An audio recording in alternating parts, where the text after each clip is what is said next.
na tonda ko retiko kina na sasama ke baga dur taltingan kena baga takin sin sudo do tiko na ngona maro tiko kina ni dabana embaki ni bengarabi do to kana be sisibi ni kena uku tiko na kena I olo tanga beka sen theme mo na daka kina memboleta no mu uku taka na no mu lomani bono ni daka na kena roro wale tiko meni sin sudo so bani ni vinaka salnika kamuraka ni video fam Tingo mirau tiko na nanda tu serikali en singo vina kena indai mabe Mr. Tawaki. Vei tawa se mosi ndina. Tangi ni alonga o kere me umba wilika, vei tawa se mosi rui lubudi kena.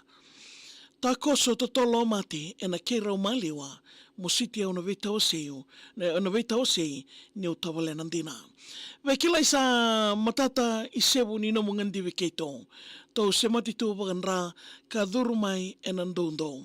Ke tau dingo miko ko o samai lewe ni wo wale wo ko ria no mui bagarao ni o asa I tobundina wakalo. Lako ni kena waka sangarai na mbula torodaki. E wuni no mula ki tiko e ane ngori kene tau wale. Ni veise mati ndono tunanra vekila isa tumbudaki ke tau wakatiko mongonenga ni neto mata wo wale. Taruna elongo se dawa o sambuti ke tokina. Ni o kata lei ni wale se mokena mata ni dewa. Ko ulu matua vera tau na tadia mo elewe lima wadi seba wati mbola kibei isa ko sama umaundina. Rosanga bolo kalima nga na imbaki ni nomu tumbo. Nomu yau na mata nrenre tikewo nomu sodo. Ko I wala malua raukilai na nomu I tumbo. Ratau I tobo vina kataudako na tadia mo e na wukumo. Rosai bandua rua wuli toro dhake mo salandewa. Ko wulida na tamana ni Bengarabi na vi hotela. I dhabi ni best housekeeping student ko salaveta ni ko ngā doe tu nomu wuli ka senga ni mbau soreva. Ko nguma tuati ko ngā e na wuli kena nomu sasanga. Ka o sa tike wo dhaka sara e na mbaki katarawa. O senga ni ngō dhe tiko e na nomu waka sanga ngara rosai bandolima I suwa mo sandewa dhaka. Waka tanga save keito nomu lesi wongori. Sana oti na vei wali ke na vei ndrendrawaki e na vei mbongi. Sombo na ndomo I wuchikaki sana senga tale ni ngai rongoti ni nomu nanda kungori tabalengo de ekila ni sa yoti. Mbimbi ni mate ko dhalata wali senga ni onda wasea. Ni ndrendre kede ko lako dhuruma kina ko sambolea. Ka waka sangara lotu mbeka endona I wali mebukea asolia toka ngā nomu ingo vei mate molebea. Sarongo na kalau ni ndawunia na ka, ni nono I tuwa e senda wa otitunga.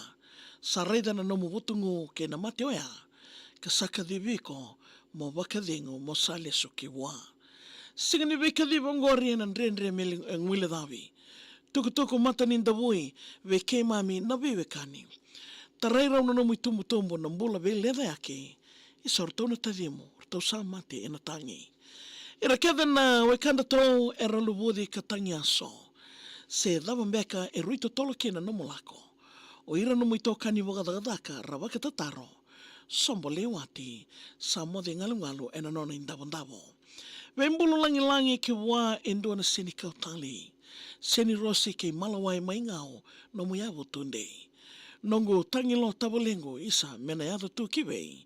Ni ovidia no mosi ni nonda rube tau sein. Ke moitalo no tabolengo ke rea mesana maitini. Emi lili viwa ngona tabolemo o na ndaubaga sakiti. Au na tungana tu e longo na nomu I wakara osivi ke mo serikali ma vekadoni ngao mena ke mo indivi. Abe ke mnina vevekani ndobu tiko mai na singa vina kena indai mai dingo miro tiko ndona serikali e na kena yawa na nomu ni salika kamuraki na Viti FM. Kuni wale dhaba na nomu serikali bola ngai o wako tamai na Viti FM rotolundua na Waimanu Road e suwa.